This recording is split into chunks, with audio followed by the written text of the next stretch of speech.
Hi అండి, అందరు ఎలా ఉన్నారు? ఏం చేస్తున్నారు? ముందుగా మీ అందరికీ దేవీ నవరాత్రులు శుభాకాంక్షలు. మొన్నే స్కూల్స్ స్టార్ట్ అయినట్టున్నాయి, అప్పుడే దసరా కూడా వచ్చేసింది. అయితే పిల్లలు పిచ్చ హ్యాపీగా ఉంటారు. ఇంట్లో మమ్మీలు మాత్రం తల పట్టుకొని కూర్చుంటారు కదా. ఇంట్లో పిల్లలు అయితే ఇంకా టాప్ లేసిపోయేటట్టున్నారండి. కింద అన్ని ప్రిపేర్ చేసుకున్నారు. ఎక్కడికి వెళ్ళాలి, ఏం చేయాలి, ఎలా ఆడాలి, టైం సెట్ అవ్వట్లేదు పాపం వాళ్ళకి.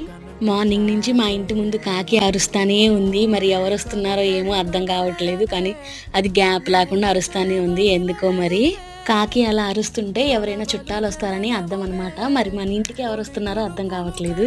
అందుకే ఎందుకైనా మంచిది ఏమైనా ప్రిపేర్ చేసి ముందుగానే ప్లాన్గా పక్కన పెట్టుకుందాము. వాళ్ళు వచ్చినప్పుడు ఏమీ పెట్టకపోతే బాగోదు కదండి. మీరు ఈ నవరాత్రులకి ఎక్కడికైనా వెళ్తున్నారా, లేకపోతే ఇంట్లోనే చేసుకుంటున్నారా? కింద కామెంట్ చేసి నా వీడియోలు నచ్చితే లైక్ చేయండి. మోర్ వీడియోస్ కోసం సబ్స్క్రైబ్ చేసి బెల్ కూడా కొట్టండి. Thank you.